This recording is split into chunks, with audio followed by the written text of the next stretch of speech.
another artist from DesignerCon for you to check out. His name is Andrew with Spaceboi, but I'm going to have him introduce him because he's been really fun to talk to. So let me have you introduce yourself. My name is Andrew. I make Spaceboi. I'm kidding. Yeah, no, this is this is a personal brand that I came up with in the character Spaceboi. His whole point is to be nostalgic, and it's kind of what I came over with the nice, like, the last year or two. It's kind of been my personal project. Oh. Yeah. So Spaceboi's only a year or two old? That's it. Yeah. And what was the inspiration for Spaceboi that you shared with me that I would love for you to share? So the inspiration was I wanted him to kind of be nostalgic. I wanted you to look at him and for him to make you remember all the things from the past that kind of inspired you as a kid. So for me, it was the 1990s, 2000s, Dragon Ball, Astro Boy, all the good stuff. You know, Toonami, anything on that. You know. And I'm going to share it because I told him that I thought it reminded me of Aang, and I'm so glad that you were happy with that. So you've got figurines, you've got magnets, keychains. Was it the figurines that were first? The first thing I made were stickers, actually. Stickers, and that was kind of like my test to see if people liked him. Because, you know, you create something and you love it, but it's always, you know. So then I really wanted to make toys because I'm a big designer toy collector. I've been to this convention way too many times. And even now, I've spent way too much money. So I really wanted to make my own, and because having something physical is just so special, you know? So this is your first, have you done any kind of toy design before? This is like first of all of it. This is the first one. This is the second run technically, because I did one with my friend who's a 3D printer, and he printed out one for me, and that was kind of like a test run. Didn't sell it, it was just to see if it worked. And then this was kind of my first time making an actual toy that I hand painted and finished to this level. So this is my first run.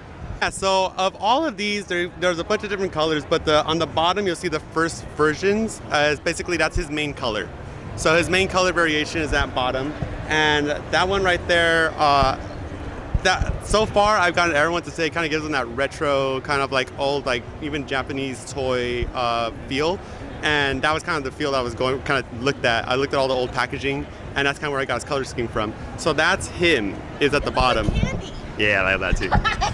I mean, the little minis look literally like candy, and that's coming next. But so it kind of goes up in variants because I used to collect Pokemon cards, so shinies, you know, and so everything comes from my past. So wait, which one's the foil? Huh? So these are the shinies. These are my shinies in the middle. All right. And then on the top, I just love the retro cartoons. You have to go toon, you know? You have to finish it off with the retros. Yeah, I wanted to see the different ways that I can switch around the color schemes and still kind of feel like him. So that's what these are. So more variants, because when I used to collect toys, I would always collect the color variants of the originals. Again, you're talking to a really big designer nerd. And so you were a huge collector from like early on. Way too many. So how's your storage space? I got a lot of shelves. Does Spaceboi have a power? Spaceboi is actually an android sent to different dimensions by an unknown person. So no power, he's a collector of information. And he gets sent to different, I say universes, but really it's different cartoon universes. So I had a pack of stickers before this one that was him in different eras. So I drew him in different eras of cartoons. So I had a Powerpuff version. I had one all the way back from Dragon Ball. I had one like all the way back from like the Ren and Stimpy. So like I redrew him in different versions. So that's his idea. So that's why there's so many different colors. And that's why the jacket's the only giveaway that he's actually an android, where I actually separate him. And the clothing is where I'm gonna show his story. I was going to ask you, there's like going to be like a comic strip or anything of that sort. I already work in animation, so I don't want to do it myself. But if someone wants to do it, you know, I want to make stuff. And if people ask like you, I love telling a story. But it's just going to be a whole lot of versions of him. And it also keeps me from getting bored of my own character, as I get to do as many variations of him as I want.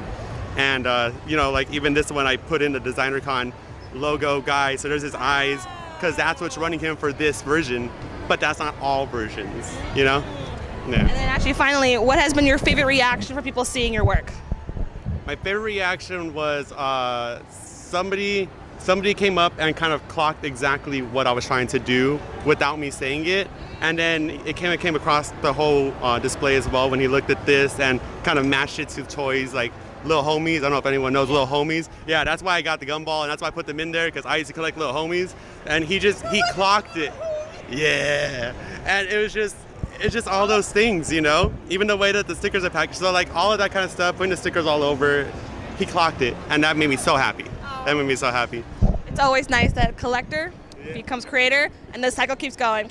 Thank you so much for doing this little intro with me.